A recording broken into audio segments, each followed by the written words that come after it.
Thank you, Lisa.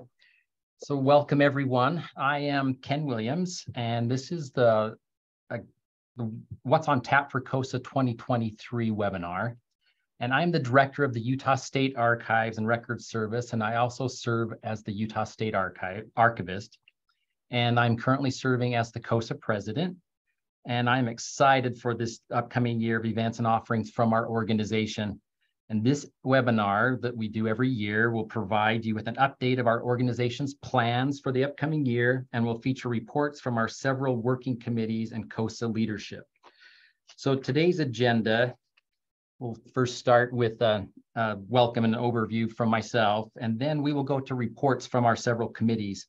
So we'll have a report from the Finance Committee, the Development Committee, the ARMS survey, which is the Archives and Records Management survey that we conduct every other year, the Advocacy Committee, the Joint Working Group on Issues and Awareness, our Idea Committee, which is a new committee that was created this past year, and the State Electronic Records Initiative, better known as SERI, the Education and Training Committee, and the CoSA-SAA Joint Conference that's coming up, and then the Awards Committee, the Nominating Committee, and then there'll be some time for comments on upcoming meetings and events, and then we will leave some time for the attendees for question and answers.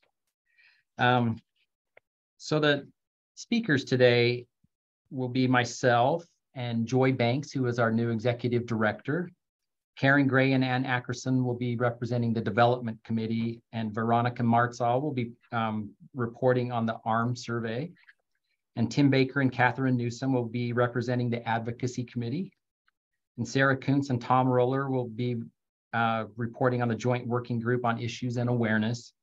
And Elaine Bachman and Stephanie Clark will present on the Idea Committee. Alan Ramsey will report on the State Electronic Records Initiative. And Sean Rounds reports on the Education and Training Committee. And Eric Emerson, our past president, will tell us about our Awards Committee. And then I will cover our Nominating Committee. And then Lisa Johnston will report on the upcoming meetings and events. So I would just like to say a few words about 2023. And one of the themes that comes to mind is looking to the future. And one of the exciting things that took place this last year, and with the help of Ann Ackerson, she guided us through the creation of our new strategic plan. And that strategic plan will now go from 2021 or 2022 through 2026. And then we also have a strategic plan for the State Electronic Records Initiative, and that runs through 2024. And that strategic plan, we took that opportunity to really dive deep into the plan for this organization. And some of the highlights from that plan are near and dear to me. And some of that is greater clarity around who CoSA serves. And we wanted to make sure that we were being inclusive and responsive to all of our membership, and making sure that we were responsive to their needs. And then we wanted to look at more communication, or better consistency in our communication, and then outcomes from our advocacy efforts. We have such an amazing advocacy team, and they are always looking out for ways that we can have a greater voice in the greater archives community. And then we wanted to look at the organizational structure for CoSA to make sure that we're as effective as we possibly can be. And then we want to expand the volunteer community and look at the people that we are, the allied organizations that we are working with, to ensure that we are inviting them, to have a seat at the table and to provide us their insight. And we also are looking at supporting collaboration with all CoSA members, and we want to focus on our territorial members. And I'm happy to report that we're looking at grant opportunities that would support and look out for the territorial members. It's difficult for them outside the contiguous United States to engage, but we're seeing a new level of engagement, and we want to make sure that they have a voice at the table, because it's critical that all members are included in our activities. And we want to include everyone in positions such as committee chairs, and have our contractors and corporate sponsors and partner organizations to have a voice and to be included in what we do. And I have to say that this is the most collaborative organization that I've ever belonged to. So I'm happy to report that looking into our future, that we want to collaborate with everyone. And we have several committees, as I just listed, the reports that we're going to be given. We have over 60 volunteers that are on committees, and they participate in monthly meetings, and they report out to the organization as a whole. We want to continue our webinars, research, and discussion, and refining our website and the way we deliver that communication and that platform. And I invite all of the attendees to look. We include the link to our website and that resource page in the slides today. There is a vast amount of information and prior studies and activities that the CoSA has engaged in that will provide your institution and you as an archival leader the resources you need to do your job. And then we just finished the ARMS survey with the help of Veronica, and that is a big, big lift. And we don't do that every year because it's such a big lift, but we're in the analysis mode of what we gathered. And that provides us a vast amount of information, especially about the way that the institutions are structured, how we can respond to their needs based on the structure of their organization, where they stand on right now, especially electronic records preservation and those types of activities. And so we're looking forward to the results of that study being provided to the membership. And then this last year we transitioned, we hired a new executive director, Joy Banks, and you wouldn't have known that an organization like ours required so much work to transition from one leader to the next. But it's been a really big lift for Joy as we look to modernize some of our practices, change bank accounts, make sure that we have access to, that she has access to all of the information she needs so that she can keep us archivists on the correct path. So we're looking forward to transitioning fully under the leadership of a new executive director. And of course, the leadership of this organization changes yearly as we bring on new board members. So next slide, please. So CoSA's mission is very clear and straightforward. So the Council of State Archivists provides leadership to strengthen and support state and territorial archives leaders and staff in their work to preserve and provide access to government records. And I am proud and confident in the CoSA mission, and it keeps us focused as a collective body. And it provides that direction that we need to make sure that the state and territorial archives and the archivist of Washington, D.C., that we remain focused on what we should be doing. And those values there at the bottom of documenting government, promoting history, and securing the rights of citizens are even more important today. It's been quite a year as we've seen archives in the news, and it just keeps happening. And more I'm convinced that we're a pillar of government that just is unmovable. And I'm proud to be part of an organization that has a mission such as this. This has been such a pivotal time for CoSA and our profession. There's been the pandemic and other events that each of our states have experienced. And I have a renewed focus on what this change is doing and how we can adapt to that rapid change and the expectations that are headed our way. Our patrons are expecting a completely different level of service and a type of delivery for the information that they need. And we will need to continue to remain focused on the task at hand. We also have core values, and CoSA is always working to remain relevant and anticipate and respond to developing trends and emerging research and advocacy issues to meet the evolving needs of state and territorial archives leaders and staff. The other values, the inclusive value that CoSA represents all state and territorial archives leaders and staff, and we encourage all agencies to provide equitable access to state records and advocate for equity and inclusion within the government records workforce. That's my favorite value, and I think you will hear more about our idea committee and our focus on equity and inclusion. And The collaborative value, of course, is my another favorite. I guess they're all my favorites, but CoSA acknowledges and amplifies and facilitates the creative strength and extensive knowledge of diverse members, partners, and stakeholders working together. And sometimes I'm just amazed at the amount of collaboration that goes on in this group. And we attempt to share everything that we learn through our resource center. And I would encourage everyone to contribute. And it's very heartening to see when one of our member organizations, institutions has a question and they put it out to the larger group. It really sometimes is overwhelming the amount of information that is shared collaboratively and as we collectively look for solutions. So thank you for being here. And the next item on the agenda is a treasurer's report. So I'll pass the baton to Joy. Thanks, Ken, for such a wonderful introduction and starting us off. I am standing in today for CoSA's current treasurer, Steve Murray, who was unable to join us today. And we worked together to put together a financial update from 2022, as well as looking ahead to our coming year. So as many of you know, CoSA runs on a calendar fiscal year, so we are in the process of closing our books and transitioning our financial services as we think ahead to a sustainable future. So that's part of what Ken mentioned in these administrative transitions that we're doing. 2022 continued to be a year of recovery for our organization, and that also included our first in-person meeting since 2019.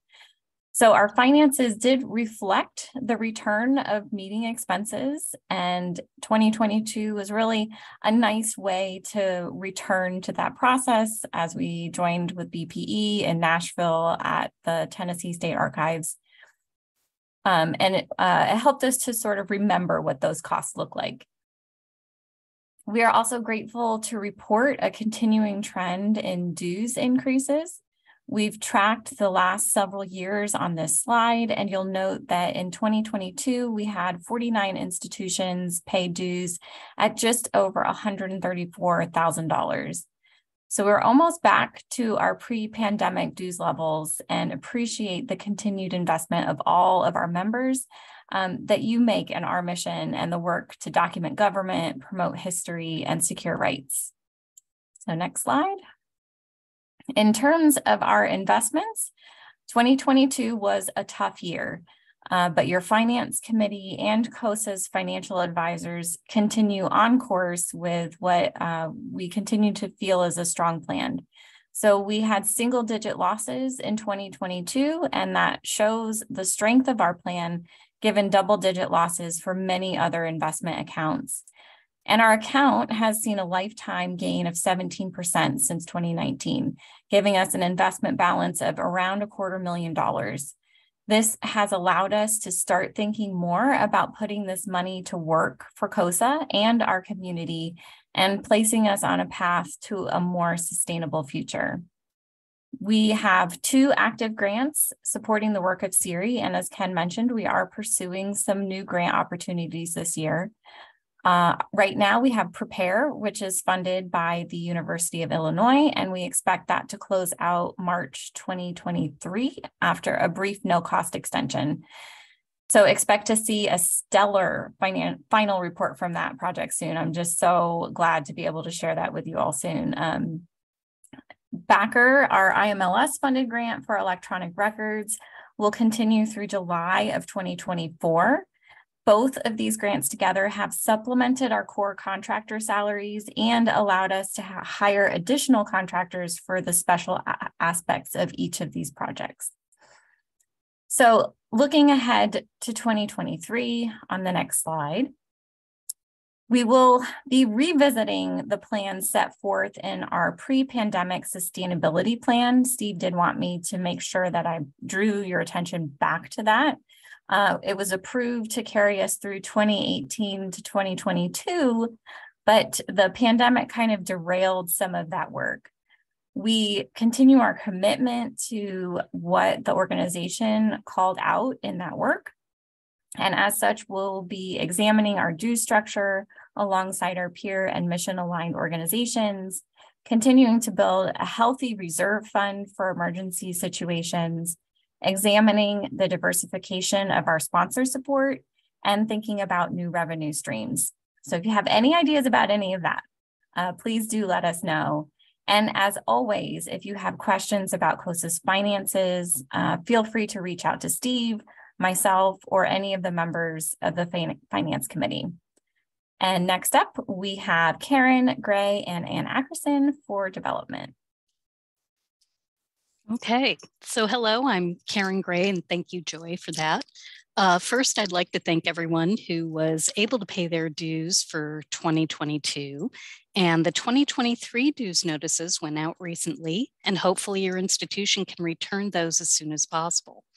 For each dollar in dues payments CoSA receives, your institution receives $3 in programs and services back. Member dues, typically provide 1/3 or less of the income CoSA needs to develop and implement programs and services each year. So the development committee turns to other activities and funding opportunities to help fill in these gaps. And this includes corporate sponsorships that underwrite portions of our programs and partner with us on projects. Grants, as mentioned earlier, that directly support CoSA activities, and donations from institutions, and other fundraising efforts like the silent auction and the online shop sales activities. The Development Committee is very pleased with the 2022 annual appeal drives, and I want to thank you all who donated, including active and retired state archivists, as well as archive staff. And there will be 2 appeal drives this year, with the next appeal coming in May to coincide with the Disaster Preparedness Month. Gifts can be designated to the Walsh Leadership Fund, the Reserve Fund, Disaster Recovery and General Operating Funds, or to the new Internship Fund. And if you haven't contributed in the past, please consider donating this year. Corporate sponsorship for 2022 saw an increase of 24% from 2021, with both contributing and in-kind sponsors.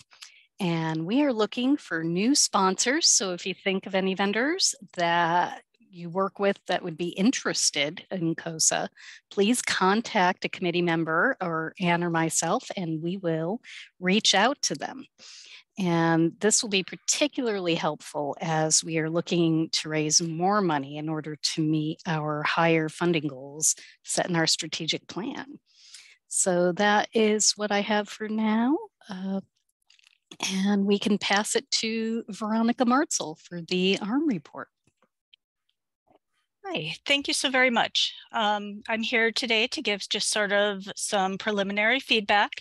We are now in the process of analyzing the results for the survey, and very many thanks to everyone who participated. I am very cognizant of the fact that it's a big ask that we make of you every 2 years. We had, unfortunately, a pretty significant decline in our overall responses. We have a potential of 70 responses across all iterations of the surveys. So for those of you who are maybe a little new or not as familiar with everything we send out, there's the 50 states surveys that we send, as well as the 5 territories in the District of Columbia.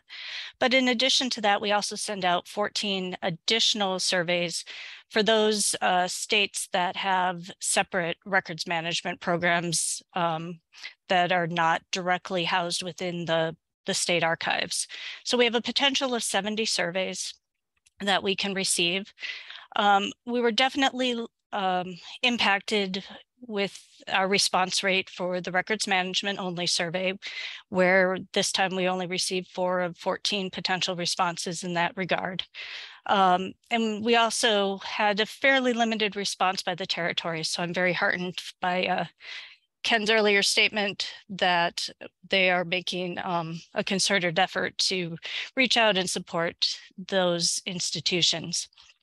A response rate, or being counted towards the response rate, involves participation and return of at least one of the surveys.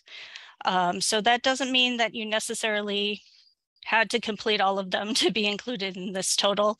We had 26 respondents who did complete all of the surveys that were requested for them. And you can see sort of the varying response rate by each individual survey. Next slide, please.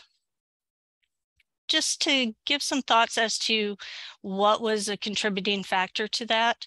I think we're seeing a lot of transitions in leadership across the various institutions, both at the highest levels, but also even key players that, in the past had the institutional knowledge that really supported the completion of the survey.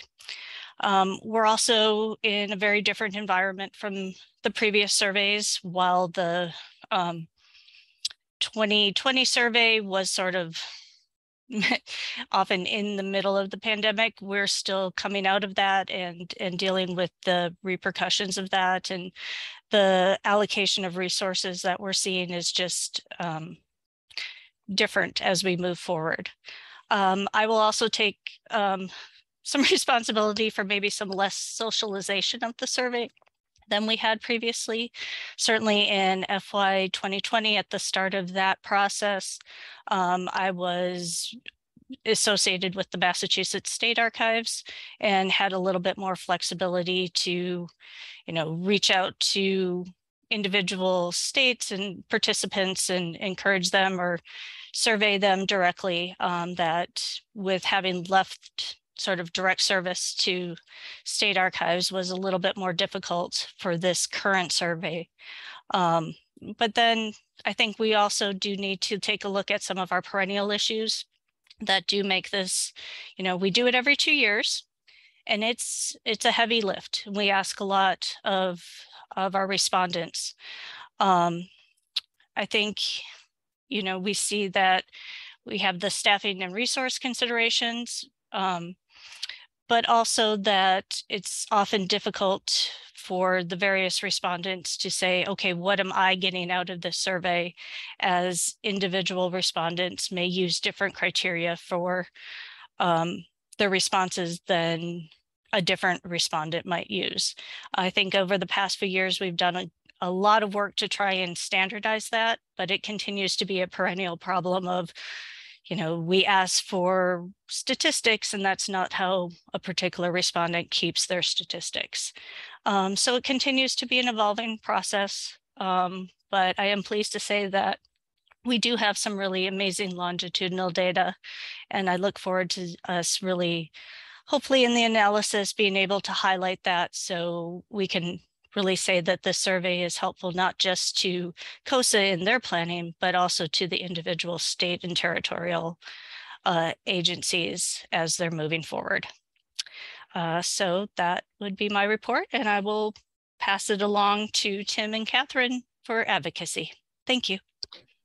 Thank you, Veronica.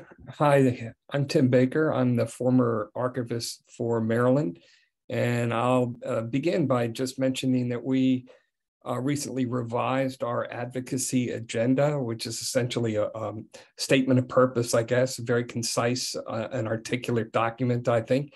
We're going to send that out to everybody early next week. I'd like to ask you to take a look at it and share it with some of your staff to see if there are some ways that you guys or any of you or your staff could plug in and help with some of our advocacy efforts. The more the merrier, and we look forward to working with you. Next, I'll mention a key goal of ours in the near term is the development and distribution of updated advocacy materials that can be used on their own or customized for your own needs. I'm asking for some immediate assistance on this one to help flesh out these materials with real world examples demonstrating how your archives has made a difference. So I've listed there some bullets, some of the areas that, some examples that to see how your archives perhaps help secure the rights of individuals or communities, supported government effectiveness and transparency, saved tax dollars, or provided evidence. Those are just some examples. I'm sure you can come up with some of your own. Please go back and ask your staff to help us come up with some of these stories that help really tell the tale from a personal perspective of what we as archivists do and how that impacts the lives of individuals. Of course, a lot of our advocacy work is focused at the federal level. Many of you have heard or know that the nomination of Dr. Colleen Shogan to be the 11th Archivist of the United States was not acted on in a timely enough manner to be fully considered before the prior Congress adjourned. The president has renominated Dr. Shogan, but the process will really essentially start from scratch. And this confirmations we anticipate will likely be a bit more contentious given changes to Congress and changes to some of the committee assignments, but we're really looking forward to supporting Dr. Shogan with entities like Every Library and other allied groups. Of course, funding for NHPRC, IMLS, NEH will continue to be a priority. That's a perennial advocacy effort on our part, so that will continue. A couple more things to mention about NHPRC in particular.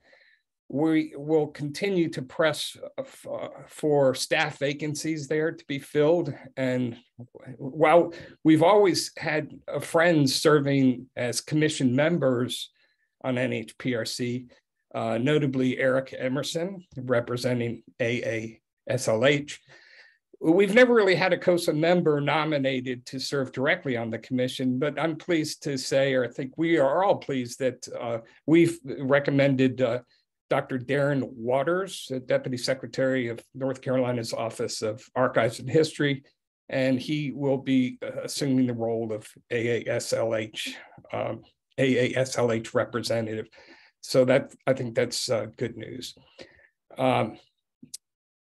Collaborative endeavors, that's another key point or effort on the part of the advocacy group. So the Archivist on the Hill is one of the big events, and it's always a lot of fun. It has tentatively been set for July 25th. It's being really coordinated by the joint working group, so you'll hear a little bit more on that later.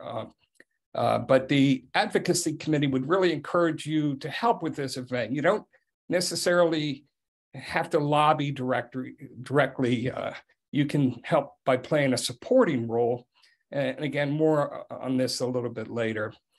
Another opportunity for you to support our advocacy efforts involve interaction with some of our strategic partners, the CIO groups, the Secretaries of State, and so on.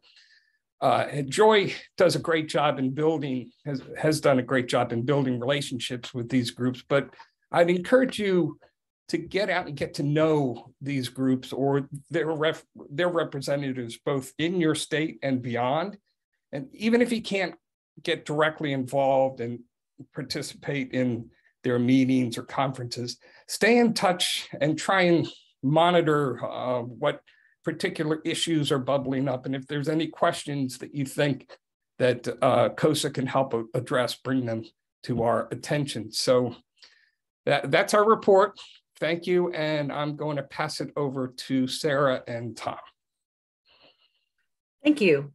Sarah Kuntz from the State Archives of North Carolina. And on behalf of Tom Ruler, your other representative on the Joint Working Group, I'll give you a brief update on the activities going on with that group. So just to set the stage and remind everyone, in case you're not familiar, the Joint Working Group is composed of 2 members from some major archival associations, including Society of American Archivists. They have someone from their Committee on Public Policy, and the Committee on Public Awareness on the joint working group. NAGARA sends 2 members, and then CoSA sends 2 members, and the Regional Archives Association Consortium, or RAC, sends 2 members. And we also have benefited from having an ex officio member from the American Library Association in their advocacy efforts on our group as well. So part of what the joint working group does is we're coordinating advocacy among these groups. That would include topics that some of them that Tim had introduced: funding, representation of archives on major committees. We're trying to respond collectively where it makes sense on current issues involving archives and records management. So there's going to be a lot of overlap with CoSA's Advocacy Committee, but I'm pleased to say that a lot of times when we're working on joint statements, it's CoSA that's really taking the lead in drafting and shepherding some of these statements if it makes sense for all of the groups to join in one voice in response to a topic. So a little bit about what we've got on the horizon, or some things that have happened recently. Tim mentioned Archives on the Hill. That is coming up. For those of you that were around in 2018, it's going to be very similar to that effort. This is a carve out time during the annual meeting in DC where there's an opportunity to advocate to congressional offices. And it doesn't mean we send you up there alone with no information and no training. There's going to be a lot of wraparound training and resources ahead of time. A small group has already formed to look at what those information packets would be and what kind of training needs there would be. If it's anything like last time, we had training before, we had webinars, things like that. And there's also support the day of. So people will help you make appointments and direct you, and will be on the Hill that day to assist with any other needs. So like I said, the steering committee is working on that as we speak. So more information to come. We did want to highlight the National Humanities Alliance, their Humanities Day. That's coming up in March. If you haven't participated in that before, that is an annual event where they send state-based groups to congressional offices to advocate on a larger level for funding for the humanities organizations in the federal government, including the National Archives, NEH, and the Department of Education. That is a great opportunity to work with people in your state, in the museums and other communities on advocacy. And we really get a lot of good direction from NHA on federal funding and messaging as we're going into Archives on the Hill. So that's kind of a very good place to get your feet wet in a group effort on advocacy. Tim already mentioned the Archivist of the United States nomination. Obviously, that's something collectively the groups are all looking at as well. And then we spent a lot of time thinking and looking and advocating for federal funding. And the federal funding picture for humanities really was good this year. Just a few highlights: pretty much every program got major increases. The National Archives got a 10% increase in their base budget to $427 million. And that includes $2 million to preserve and make available congressional papers of former members. The NHPRC, it's great to report that their base budget is up to $12 million. It had been $7 million. And then because they're an agency that is allowed to accept those federally directed earmarks, they received over $23 million in congressionally directed earmark projects. So I think that tells you about the appetite for those sorts of projects on the local level. NEH and IMLS both received increases of nearly or above $27 million apiece. So they went up as well. And the National Park Service got a $32 million increase. There was $15 million allowed for the America 250 Commission, and a new $10 million America 250th Preservation Grant program started. So that's all good news on the budget front. And then just to give you an idea of some of the current topics that the Joint Working Group is looking at, we've spent some time trying to advocate for an archivist to be named to the President's Humanities Advisory Council. So CoSA has taken the lead on that and been in touch with Crosby Kemper at the IMLS to say, kind of makes sense to have an archivist in addition to librarians and other humanities experts. So that's the kind of place where we would like to make sure there's representation on a national level for archivists. And then we're starting to look at an advocacy piece on the importance of including archives in the upcoming 250 commemoration efforts. And that's in the draft stages. And so that's another thing we will look at collectively. So that's kind of the highlights of the sorts of issues that we work together with our fellow archivists to have a bigger impact nationally on the advocacy front. So with that, I'm going to turn it over to Elaine and Stephanie. Thank you, Sarah. I'm Elaine Rice-Bachman. I am the Maryland State Archivist, and I'm coming to you from Annapolis from Tim Baker's old office. So hello, Tim. I'm really delighted to be co-chairing this committee, the IDEA Committee, which is an acronym for Inclusive, Diversive, Equitable, and Accessible. And as Ken mentioned, we are the newest committee to be formed by CoSA, and it was formed. Our mission is to ensure that CoSA is inclusive, diverse, equitable, and accessible to our members and partners, and to provide guidance and best practices for CoSA members in supporting diversity and cultural competency in their institutions, programs, and services. So we are new. In fact, we're so new that we are still working on our work plan. And I would really invite anyone who's maybe new to this group or is looking for another way to get involved in CoSA, or maybe get involved for the first time. And I'll say this is my first time being involved as well. I think this is a really great time to join our committee and help guide our efforts. I will say that we've had one meeting in September. It was a great meeting, and we talked about the direction of this committee. And one of the things we discussed was, is this an external looking committee where we're really trying to provide that outreach to our institutions, or are we looking internally at CoSA's own board and bylaws? And that is something that, we really need to get some clarification from the board on. I think there's probably going to be a little bit of both in the work that we do. But in thinking about what were some of the things on the minds of the members who are a part of our committee at our one meeting, I just want to share some of the topics, because I think it's probably something that's going to resonate with a lot of us. The importance of making our collections accessible, roadblocks, barriers to entry or access to those collections, a lack of diversity in our workforce pipeline, and how do we address that?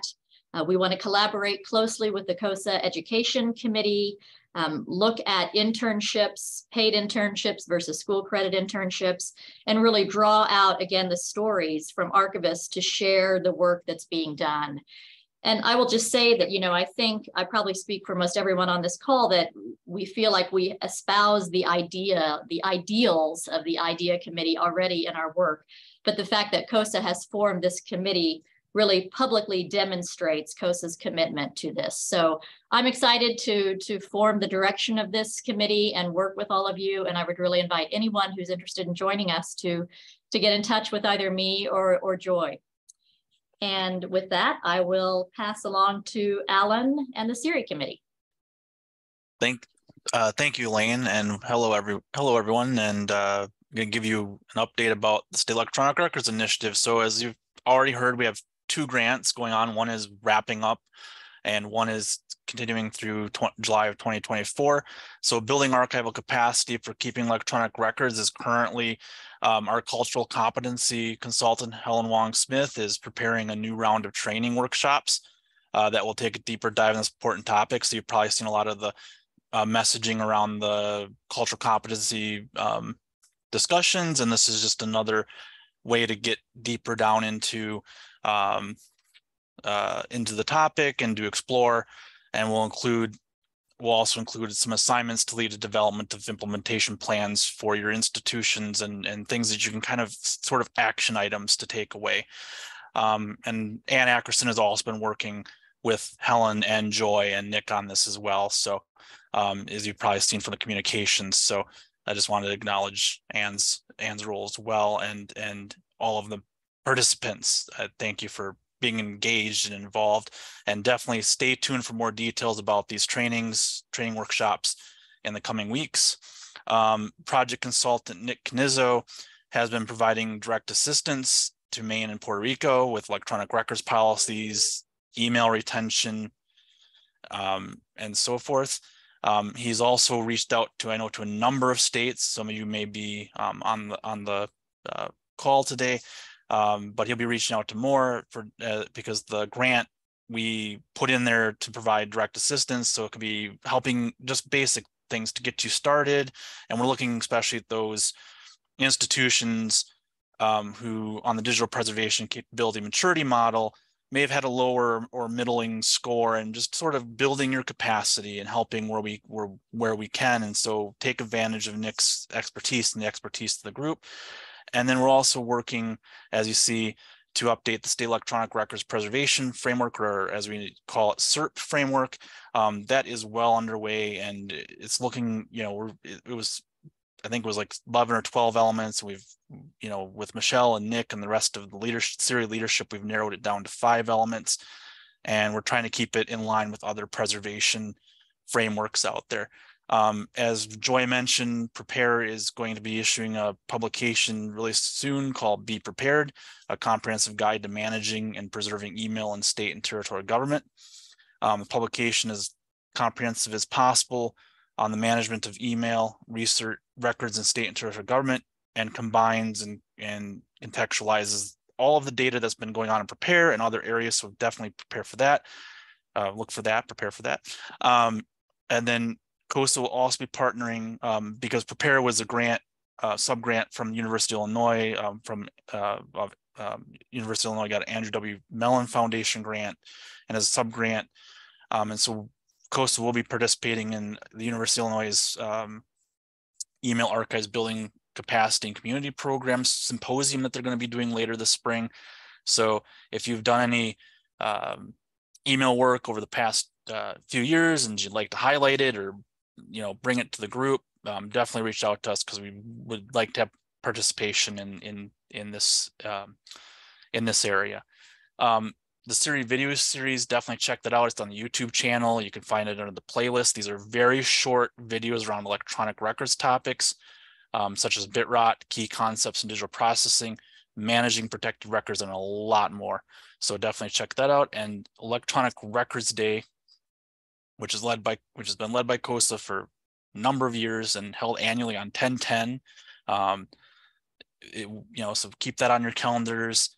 The initial planning is starting by the various SERI subcommittees, including our usual poster, which I think will be around machine learning this year, social media messaging, and a potential webinar. And I know those are always, people always look forward to the Electronic Records Day webinars.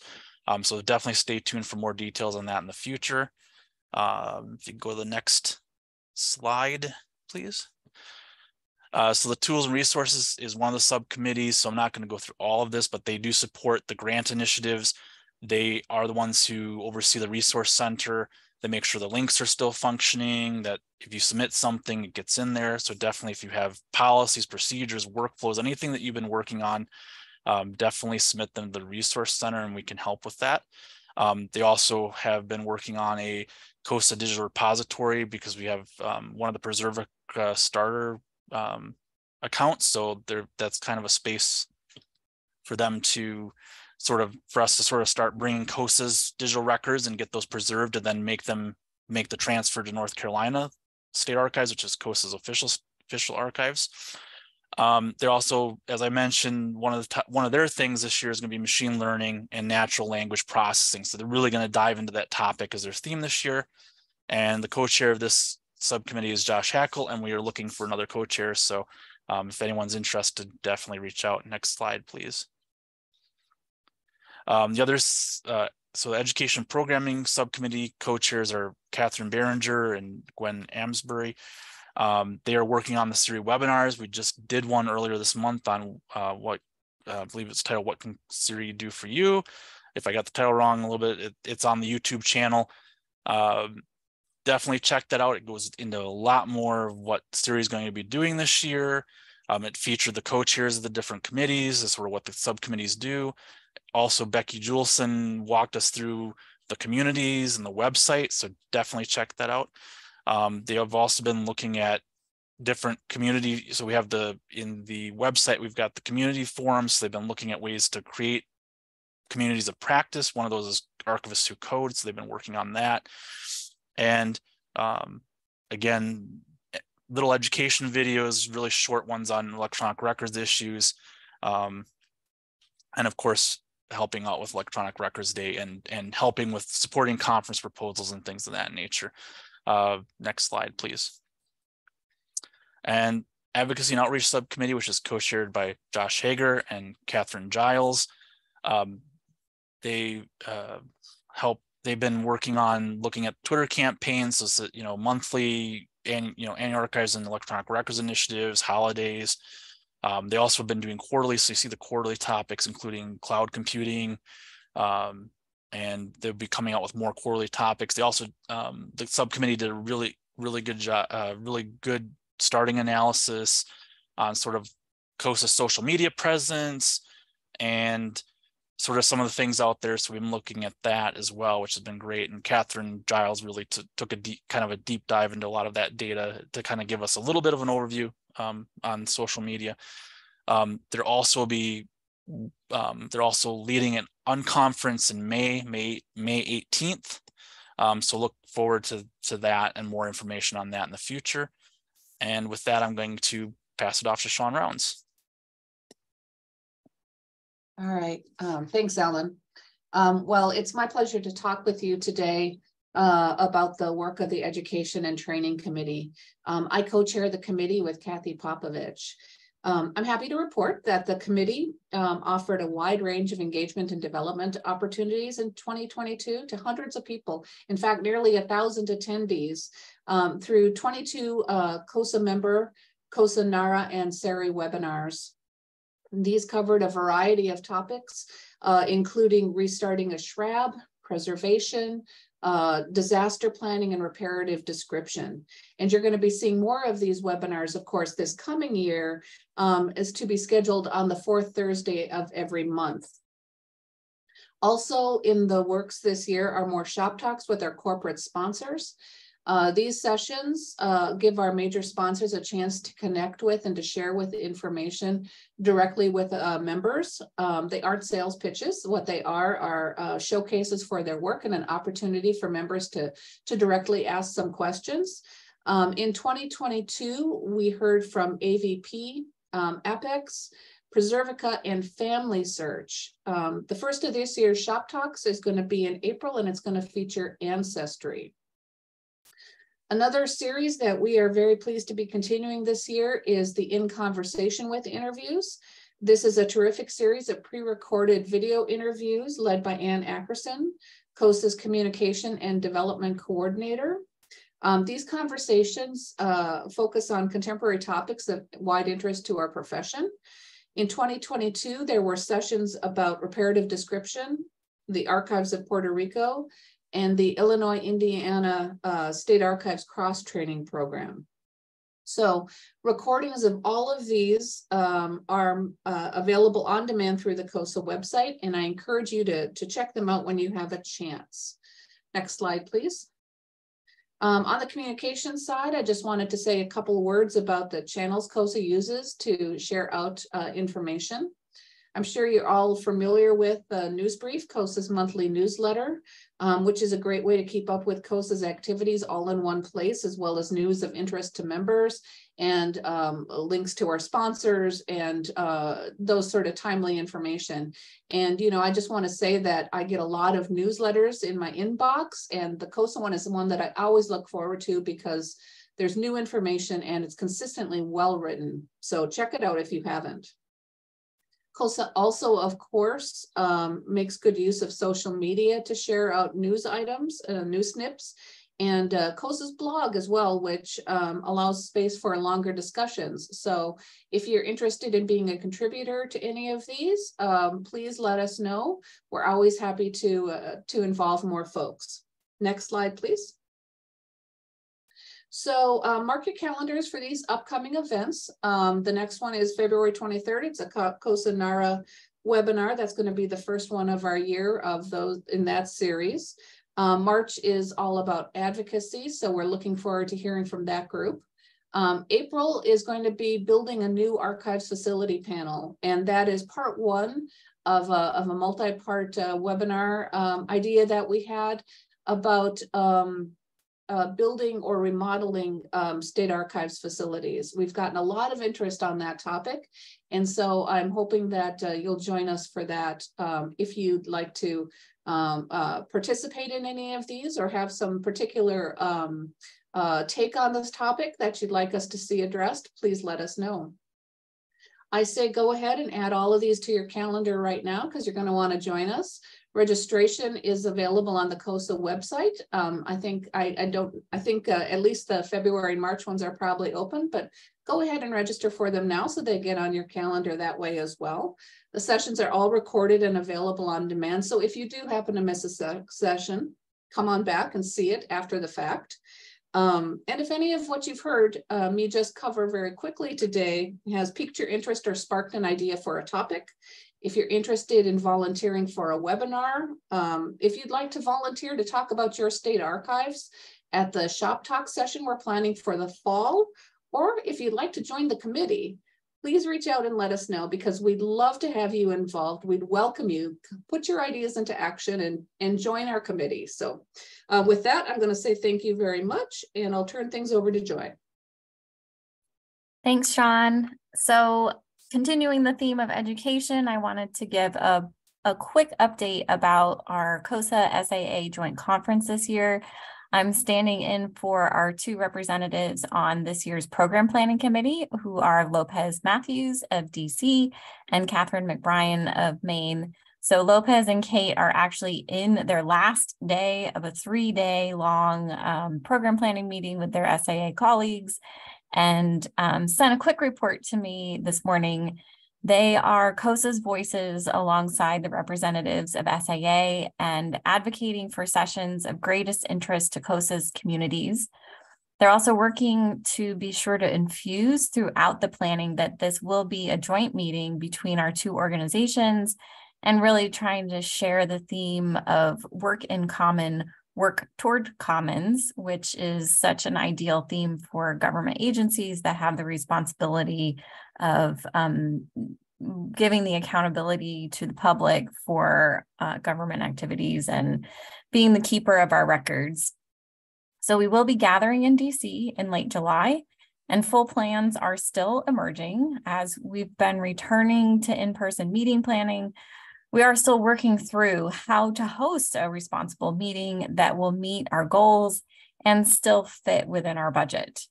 I do want you to mark your calendars for the dates that we have now. The first is the Archives on the Hill event, which Sarah and Tim both mentioned. That will be held on Tuesday, July 25th, and we'll be sharing more information as that approaches, since there will be pre-activity training for that.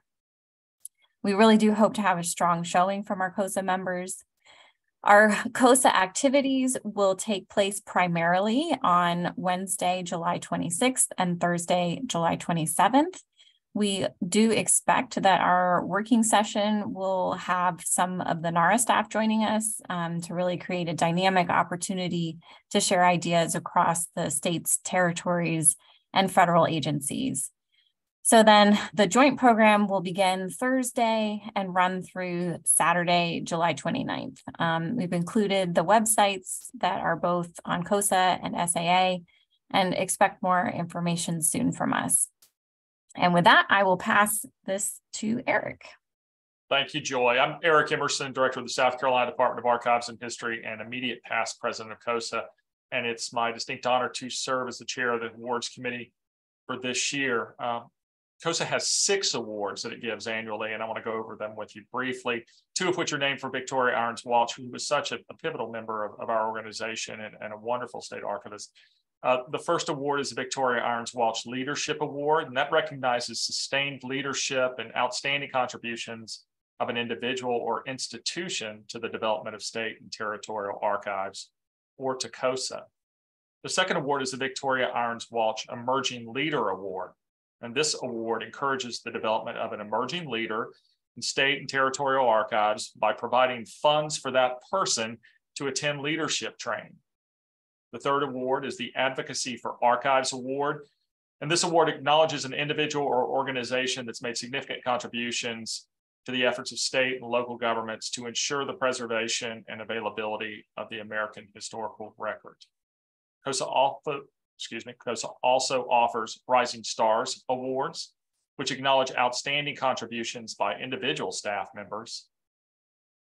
CoSA gives the CoSA and NHPRC Schrab Award of Merit This is sponsored jointly by CoSA and NHPRC, which recognizes outstanding SHRAP projects and programs that have taken place in the previous year or multi-year projects that have taken place in preceding years. And finally, CoSA gives the CoSA Ancestry Leadership Award. Now, this award's funded by Ancestry, and it provides reimbursement for groups of mid-level managers and state and territorial archives to help them develop their professional potential and prepare them for advancement in their careers.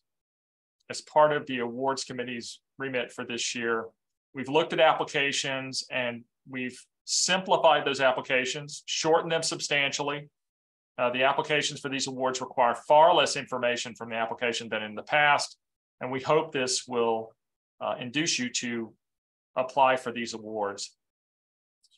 We want you to remember that CoSA awards are excellent tools for you to use when you're approaching higher ups or funders for salary increases, promotions, or increased funding for your archive. Use this program. It's here for you, and it's here to not only recognize you and your staff members, but to help you advance your programs. So look for the awards program announcement very soon. And before I hand this over, I'd like to thank Family Search, which is the CoSA Awards program sponsor that does so much to help us in so many ways. So next, I'll pass it to Ken for the nominating committee report. Ken? Great, thank you, Eric. So we have a nominating committee that meets yearly. It's chaired by the CoSA Vice President. So this year it'll be chaired by Jamie Awalt from Tennessee. And this committee is responsible for selecting nominees for the CoSA Board of Directors. And then they also help us drum up support and to find members of committees and encourage folks to apply for committee vacancies. So just a quick note, the CoSA board always has members that are rolling off. They've done their time on the board and provided that service. So we're looking yearly for nominations to the board. And then as you can see from the reports that have been given, CoSA has, I think it's 9 or 10 committees that we are always looking for more membership. And there isn't a limit to the number of members that we have on those committees. So please reach out to your staff, or if you would like to serve yourself, please let us know. And as you also can see, as CoSA depends on your participation, and the success of this organization is really built on the strength of these committees and the commitment that all of you bring to these assignments. If you go to our website, there is a link in the, I think it's the About section of CoSA, that gives you more information about each of these committees. So with that, that is the last presentation. And now we have just a few minutes, I think, for questions and answers. Does anyone have any questions that they would like to ask?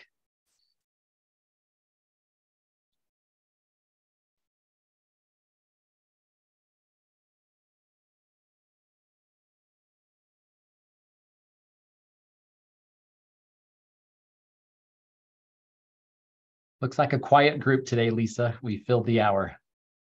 Well, that's fine. You know, their questions will come later. And then, of course, they can reach out to any of the panelists or the CoSA communities. That's a great way to put your questions forward, or any of the CoSA staff or contractors as well. So with that, if we don't have any more questions, Becky, we can go on. And again, there's lots of ways to contact and reach out to CoSA. You know, we've talked about the website, we've talked about the Resource Center, we've talked about, of course, social media and Twitter, Facebook, and YouTube. Some of those are ones for you to reach out to ask questions or make inquiries. Others are wonderful resources that we hope you'll participate with and make note and bookmark them for your use. Next. And of course, none of this is possible without, and you've heard from finance, the impact of our sponsors and funders.